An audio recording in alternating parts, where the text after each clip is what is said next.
Good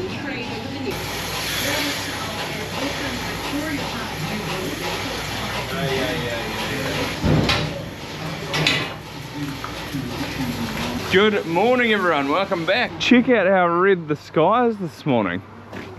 It's a goodie. It's a wee bit nippy, but it's not too bad. There's actually a bit of a breeze, so there's no frost. That's cool, that's real cool. You know what they say though, red sky in the morning. Although, I'm pretty sure there's no rain on the forecast for the next few days anyway. Good morning everyone. The days definitely feel like they're getting shorter now though, don't they? 10 to 7 in the morning and it's almost light. Sorry, longer. It looks like the days are getting longer. We're getting lighter. We're finished milking off the main herd. I think there's a couple of rows. There might be 1.5 rows left in the yard maybe. Look how red it is now. You get a lot of heifers at the back, but most of them have been pretty good this year. So come on, Gil. Come on. Up from that one. Come on, that's it. You gotta go back. Come on. Come on, since you're right here, you can go.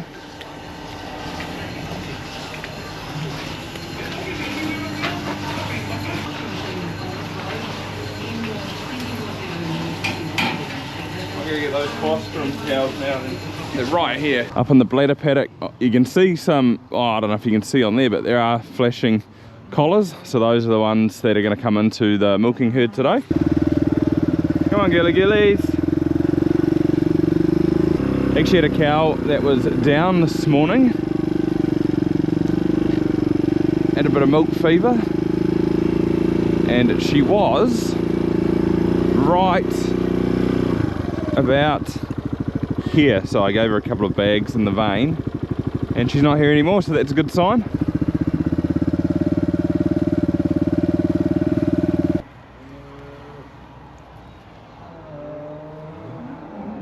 I forgot to join these gates across, but luckily they didn't go out. It's so good when you get mornings like these because you know that it's going to be an absolute cracker of a day. You can see all these collars flashing now. I think green's that, well, I've only tried red and green, but I find that green's easier to see than red. Shouldn't make a difference, but I don't know why, I just prefer green. You can also do yellow and blue. Oh, there we go, that's the girl that had milk fever there, that one. So she's up and about. She calved yesterday, she's actually not a real old cow. Had the odd case of milk fever over the last week. Probably had 3 or 4, maybe 5 cows. But apart from that, I haven't had much at all, so yeah, just strange that it's all come now. Haven't done anything different. There's one of my best cows there, 126. She had a heifer calf this year, which is awesome, or I'm pretty sure she did. Have to wait till the DNA results come back. She actually had one last year as well, so 2 years in a row. There's 5 or 6 in this row on the left, which can go on the vet. So what I actually do is I just go along, see their collars, and then I spray paint a bit of paint up there just like that. It's easy to draft them out, and then it's easy to see them down here too to check them. So now I just need to check their milk and make sure it's all right. And she's fine. That teat seal comes out, stays in there for quite a while. Looks like that's got some in it too, that quarter. That's what we're going to see, all bluey white milk. Yep, there's more teat seal, and that one.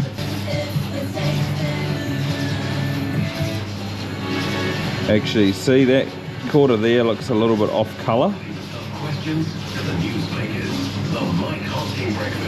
It's just a little bit sort of dull. All the rest of these cows look fine though.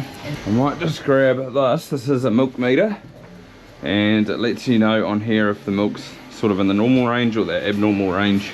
Just spray it in like so, and you can see the light there, so it's in the normal range, and then it just comes out the bottom like so. She's fine, but what I might do is I might just leave her in the colostrum mob another day or 2 and then recheck it.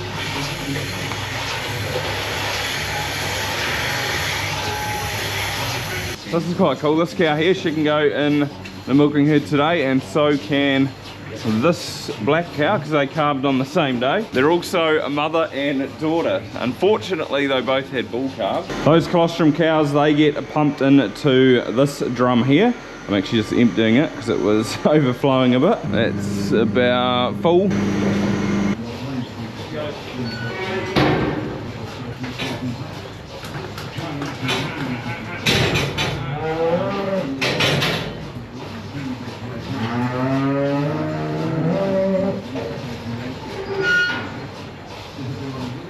This is the one with the dull quarter back in there.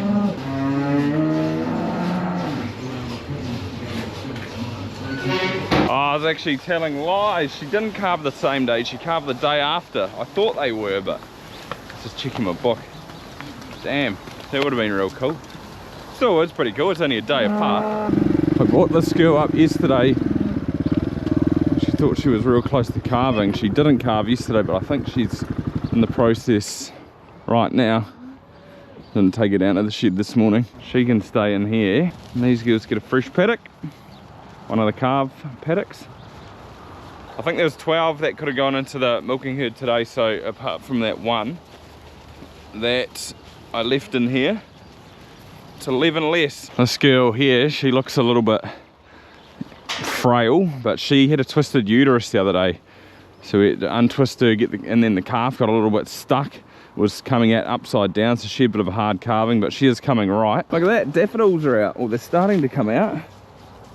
There's also another cow in here, I'm not sure which one it is now.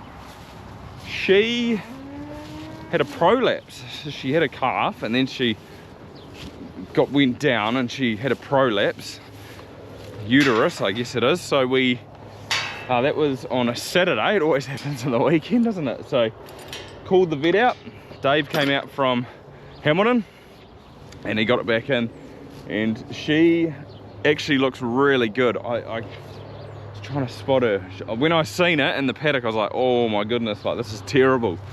Sort of worst case scenario, but she looks real good. Got her in, got some drugs into her, got her up, and she's been fine ever since. So Dave said she should be sweet, which when I seen it, yeah, it's amazing to see how she is now. There was actually a heifer too, the one with the twisted uterus. So it's a bit of a funny one though. We sort of get the odd one.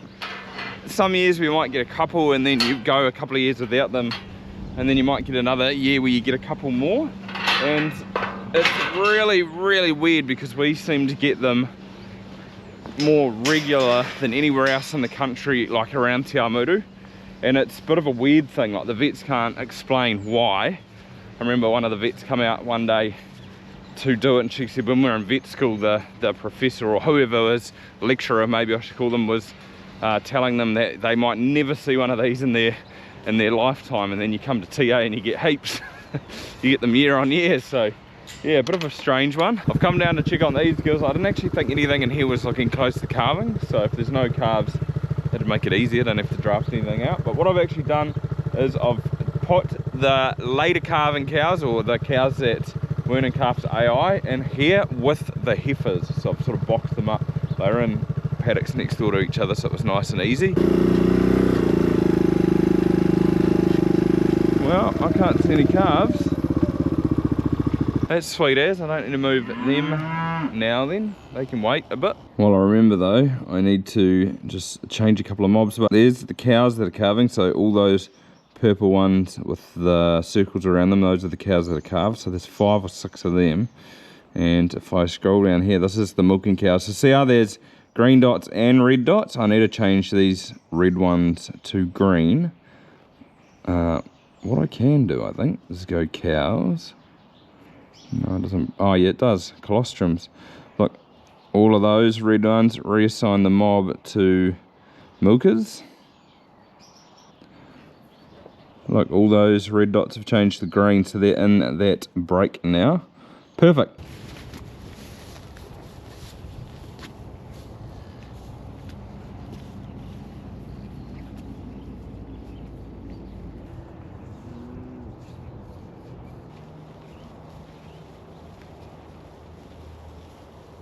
Drop one more out somewhere.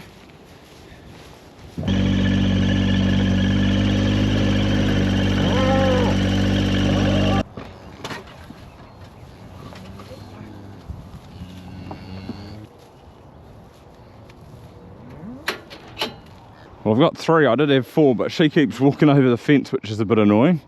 And then there's 2 more down here. I know 5 of them. This is one of them here. I'm just trying to find the 6th. Sometimes it can be a little bit there. I did think you before, actually. 67. Yeah, I'd say so. Right, there's 5. Just got to get the other one out. She'll walk over the wire. This last one. She walks over the wire, so just have to get her out and get her in the race. I'm living life on the edge. I've only got 15% battery left in the camera, and I haven't got a spare battery on me. Nice cow, this one, but I had a bull. Come on. Oh, there we go. At least she's out the gate. She's actually the sister of my favourite one, which had a heifer. Camera did die, but I've come down to Mike's. There's 14 cows that are still down here, and I'm just going to draft out 4 of them, which are due to calve in the next sort of 10 days, and then the rest of them can stay, or the 10, because they're not due to calve till next month. Like that thing, she's springing up. She's not far away. Morning. I'm hungry. Just 2:30 and 2 to 1. Oh yeah, there's 2:30. Oh yeah, and 2 to 1. Yep, that's it. Sweet, and the others can go home. 5, that's 5, that's 9. 2, 4, 6, 8, yeah, 9 remain. Here's my Charolais that Mike's got. Oh, these are Frisian, out of Frisian cows, these belted Galloway things, and then Broken up cross belted Galloway, yeah. broken belts on them.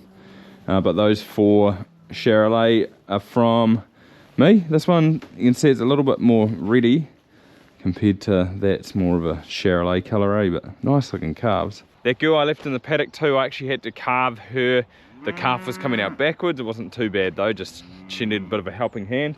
These heifer mob, they're on the move. They've actually got a bit of a walk, so they're sort of going all the way round, sort of up by the cow shed, back round, and they're coming just behind the shed here. Since they were sort of coming past the cow shed, I've actually brought them in and I've drafted 7 out here, so I'm gonna send these back down to Mike's. There's 3 cows in here, and then there is, I think, 4 empty heifers. So those are for the freezer, but they can go back down there, they can go graze there. I said to Dad the other day that we should probably look at putting a race in somewhere. There's actually one that comes down here and it stops like right there, because that was the corner paddock over there. So I reckon we should carry it on just through the top of that paddock, and then cut down all these trees along this boundary here. They're getting a little bit big and they're falling down anyway. Nothing really grows under them anyway. Like, you do get a little bit of grass, but it's sort of a wasted space from about where I'm standing to the fence line. That's a good 10 meters, and then on the other side as well. So I was thinking cut these down and we could run a race down pretty much where the stumps are. That way it'd just be easy to get cows to the feed pad, especially from the deer block through here, because to take them there, you've pretty much just got to do what I've done, is take them all around the top, down the hill. Whereas if they were in the corner paddock, like there, all you'd have to do was just run them down here just a couple hundred meters. It's sort of a little bit hard to understand the farm layout when I say it like that. I've drawn a map which should help. So there is the milking shed there. There's the feed pad, so there's quite a big distance between them, unfortunately, but you've got to work with what you've got. And all these purple lines are the farm races, which the cows go to get down to get to the paddock. So what I was thinking is that I would come up here like this, where that tree line is, and then sort of go like that across the top of that paddock, and then all these paddocks here will go down there to get the feed pad, etc. Like, the easiest thing probably would be to somehow join it there, sort of join it there, but there's a hill through here which makes it a little bit challenging, whereas that's just sort of easy following that fence line. Then I would have that completed loop, which just makes it a little bit less walking for the cows. Bit of a calving update though, so there is currently 32 cows in the colostrum herd. That's including the cows that calved today. And in the milking herd there is 272 2. So those 2 mobs combined equal 204, which means we're about 2/3 of the way through calving, which is awesome. It's been relatively good so far. I mean, this weather just helps immensely. We did have a bit of a rainy day last week where we got about 60 mils, but apart from that, it has just been so good over the last couple of weeks. It makes it easy and enjoyable and so much better. So now I need to really split the milking herd, bring out the older cows. I've ordered a load of PK. I need to clean the rest of the wood chip out that's in here. I'm slightly running out of grass, so I'm gonna start to feed maize and PK out. Hopefully get it soon and get it into the mix wagger and get it into them. However, that'll pretty much wrap it up for this video, guys. Hopefully you enjoyed it, and apart from that, I'll see you next time.